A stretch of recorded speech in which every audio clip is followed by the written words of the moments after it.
ओम शांति। 11 मई 2023। मीठे प्यारे बाबा के आज के मधुर महावाक्य।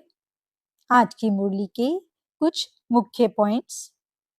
आज बाबा हमें फिर से याद दिलाते कि हम बच्चों को देह तथा देह के सर्व संबंध भूल अशरीरी आत्मा बनने का अभ्यास पक्का करना है। बाप से श्रीमत लेकर कदम कदम उस पर ही चलना है। पढ़ाई पर पूरा पूरा ध्यान देना है। रात दिन एक बाबा की ही याद में रहने का दृढ़ संकल्प करना है, क्योंकि बाबा की याद से ही हम बच्चे सच्चा सोना बनते हैं।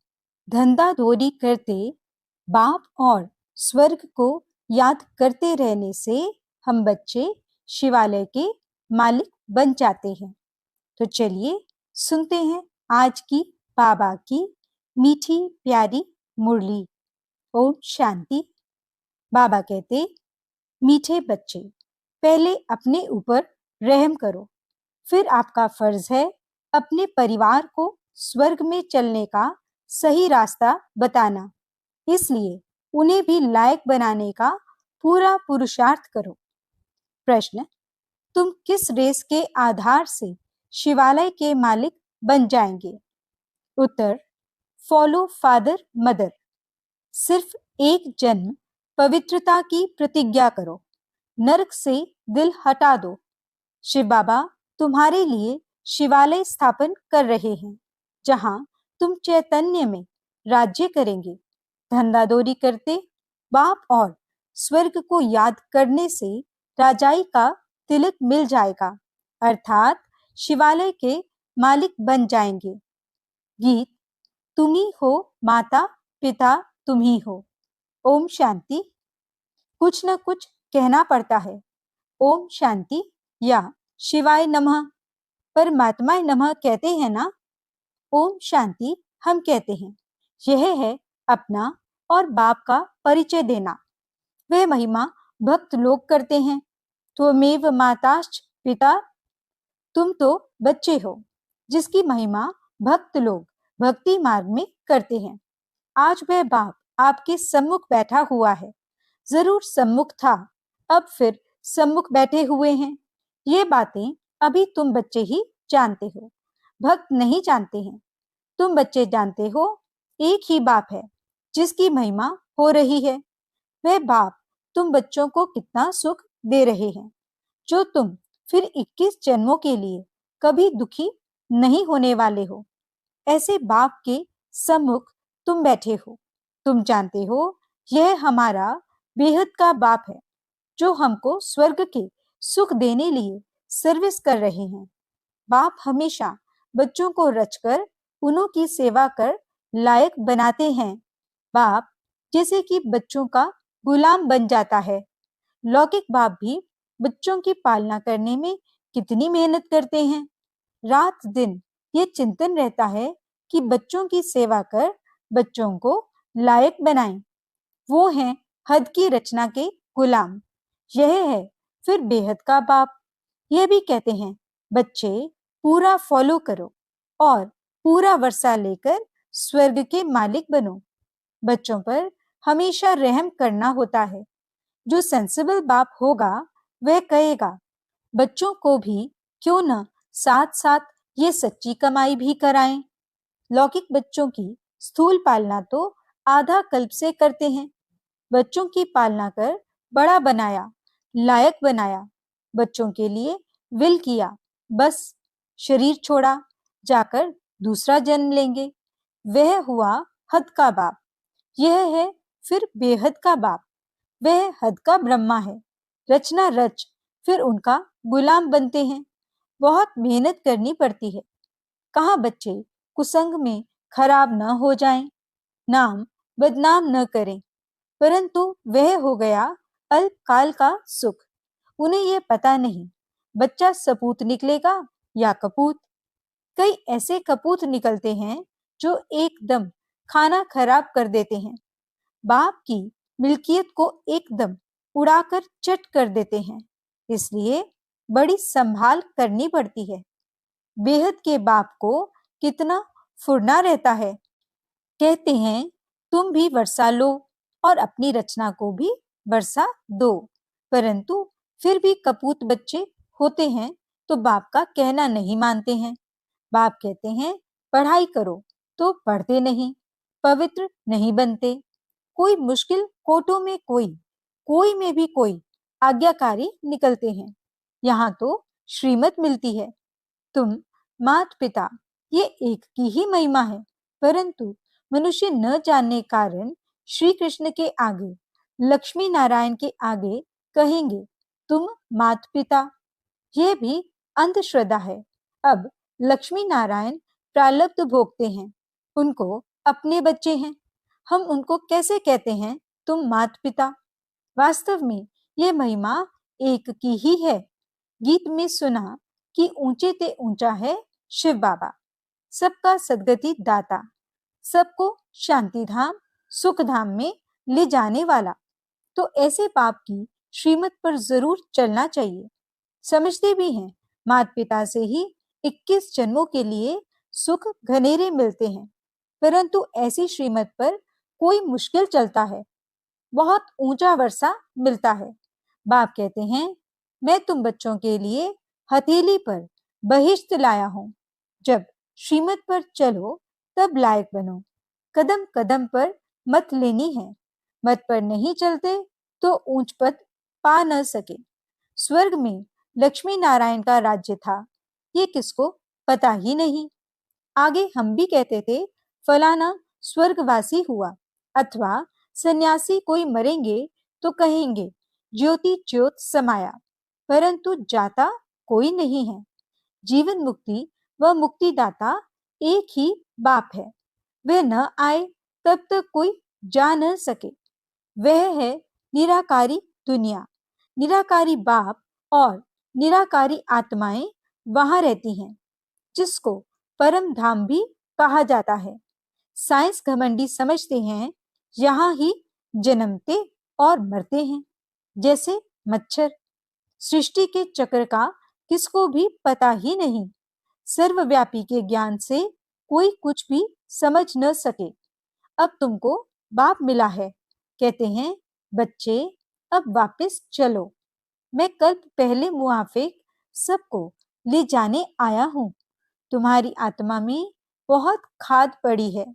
सबकी आत्मा तथा शरीर आयरन एजेड हो गए हैं, उनको फिर से सतो प्रधान बनना है। तुम बच्चों की आत्मा सतो प्रधान थी, तब गोल्डन एजेड वर्ल्ड थी। पवित्र आत्मा का पवित्र सोने जैसा शरीर था, उसको सच्चा जेवर कहा जाता था। अब तो क्या हो गया है, 1% भी सच्चा सोना नहीं रहा है, खाद पड़ी हुई है। अब बाप कहते हैं सिर्फ मुझ बाप को याद करो तो सच्चा सोना बनते जाएंगे। आत्मा उड़ने लग जाएगी। अभी पंख टूटे हुए हैं, जैसा पुरुषार्थ करेंगे वैसा पद पाएंगे। कितनी ऊंची पढ़ाई है। भगवानुवाच मैं तुमको राजयोग सिखलाता हूँ, जिससे तुम राजाओं का राजा बनेंगे। विकारी पुजारी राजाओं के भी पूज्य बनेंगे। गाया भी है आपे ही पूज्य आपे ही पुजारी। तुम जानते हो हम सो पूज्य देवी देवता थे, फिर हम सो पूज्य चंद्रवंशी बने। हम सो पूज्य और पुजारी बनते हैं। बाप आकर पुजारी से पूज्य बना रहे हैं। अब ज्ञान जिंदाबाद हो रहा है। ब्रह्मा सो ब्रह्मा कुमार कुमारियों की रात अब पूरी होती है। रात कब से आरंभ होती है यह शास्त्रवादी नहीं जानते हैं। ब्रह्मा का दिन सत्युग त्रेता द्वापर के आदि से रात शुरू होती है। ये सब बातें तुम बच्चों की बुद्धि में हैं। अब 84 जन्म पूरे कर हम फिर से राज्य भाग्य भोगेंगे। सतयुग में ये ज्ञान नहीं रहेगा, वहां है प्रारब्ध। वहां भी तुम अपने बाप से वर्षा लेते हो, परंतु वह इस समय की प्रारब्ध है जो 21 जन्म चलती है। भारत पर ही सारा खेल है। सतयुग में जो देवी देवताओं का राज्य था वह अभी आसुरी बना है। प्रजा पर राज्य है। बाप कहते हैं, बच्चे, hear no evil, see no evil. बंदर का एक चित्र दिखाते हैं। इस समय मनुष्य बंदर मिसल बन पड़े हैं, इसलिए बंदर की शक्ल दिखाते हैं। बात इस समय की है। इसको कहा जाता है रौरव नर्क। बिच्छू टिंडन मिसल एक दो को काटते रहते हैं। बच्चे बाप का भी खून कर देते हैं। माया ने सबको डर्टी बना दिया है। भारत हेवन था, अब हेल है। 84 जन्म भी भारतवासियों के हैं। बाप कहते हैं, मैं कितनी समझानी देता हूँ। कहते हैं, I am most obedient father. Father servant, teacher servant, Guru servant. अब मैं आया हूँ। पंडे लोग भी यात्री के सर्वेंट होते हैं, रास्ता बताने वाले। अब मैं तुम बच्चों को स्वर्ग ले चलने लिए गाइड बना हूँ, लिबरेट करता हूँ। हिस्ट्री रिपीट जरूर होगी। ग्रंथ में भी कहते हैं कि है भी सत्य, होसी भी सत्य। एक ओंकार, ये परमात्मा की महिमा है। एक तरफ कहते हैं अजोनी, दूसरी तरफ कहते हैं सर्वव्यापी। जिधर देखता हूँ तू ही तू है। यहाँ हम आए हैं मौज करने, ऐसे बहुत ही कहते हैं। अब बाप कहते हैं, बच्चे, ये सब बातें तुम्हें डुबोने वाली हैं। सर्वव्यापी का ज्ञान डुबो देता है। बाप कितना समझाते हैं। कोई तो झट निश्चय करते हैं कि बाप से वर्षा लेना है। इन जैसा स्वीट फादर मिल नहीं सकता। स्वर्ग की स्थापना करने वाला बाप है। जब बाप मिले तब ही हम स्वर्ग के मालिक बने। ऐसे बाप को झट अपना बनाना चाहिए। मुझे तो बच्चे चाहिए जो कल्प पहले बने थे, वो ही आकर सपूत या कपूत बनेंगे। कल्प पहले मुआफिक। स्त्री की, बच्चों की जवाबदारी क्रिएटर बाप के ऊपर है। उनका फर्ज है बच्चों को भी स्वर्ग का मालिक बनाएं। पहले तो अपने पर रहम करो। ऐसे नहीं कि बाबा कृपा करेंगे तो सब लक्ष्मी नारायण बन जाएंगे। यह बड़ा इम्तिहान है। 8 को ही स्कॉलरशिप मिलती है, फिर 108 है। लॉटरी होती है ना। बाप कहते हैं, देह सहित देह के संबंध जो कुछ है भूल जाओ। अपने को अशरीरी समझो और आत्मा निश्चय करो। ऐसे नहीं तुम परमात्मा हो। वे फिर आत्मा सो परमात्मा कह देते हैं। समझते हैं आत्मा जाकर परमात्मा में लीन होगी। जब तक लीन न हो तब तक उनको परमात्मा नहीं कहेंगे। परंतु परमात्मा में लीन होते नहीं। यह ड्रामा आदि बना हुआ है। हर एक एक्टर को अपना अपना पार्ट मिला हुआ है जो बजाना है। हर एक आत्मा में इमॉर्टल पार्ट भरा हुआ है। ये बातें बाप के सिवाय कोई समझा न सके। बाप आकर तुम बच्चों को आदि मध्य अंत का ज्ञान दे त्रिकालदर्शी बनाते हैं। चित्रों में देवताओं को तीसरा नेत्र दिखाते हैं। वास्तव में तीसरा नेत्र ना है देवताओं को ना शूद्रों को। तुम ब्राह्मणों को ही ज्ञान का तीसरा नेत्र है, जिससे तुम सबके ऑक्यूपेशन को जानते हो। सचखंड और झूठखंड की हालत को भी तुम जानते हो। तुम्हारे में भी नंबरवार पुरुषार्थ अनुसार है। यह है पाठशाला।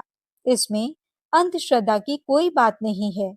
अपना धंधा धोरी सब करते रहो।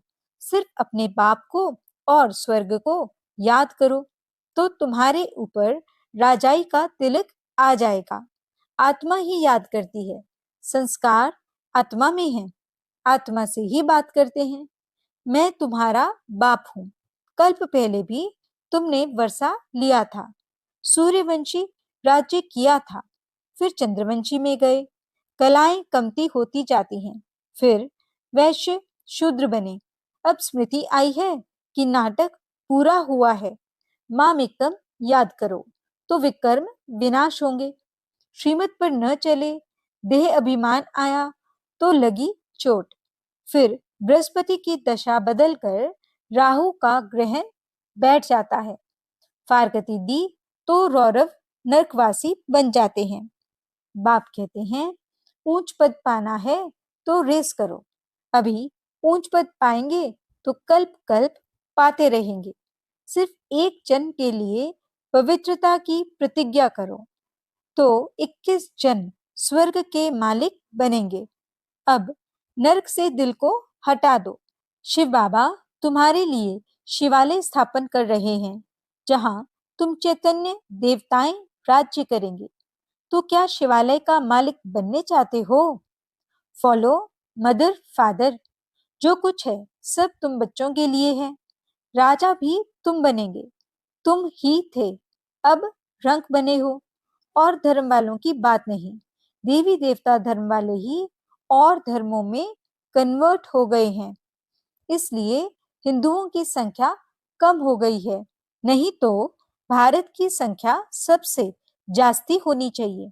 तुमको भगवान पढ़ा रहे हैं, कितना ध्यान देना चाहिए। ये बड़ी वंडरफुल पढ़ाई है। बूढ़े बच्चे जवान सब पढ़ते हैं, बीमार भी पढ़ सकते हैं। अगर बाप और वर्षे को याद न किया तो माया थप्पड़ मार देगी।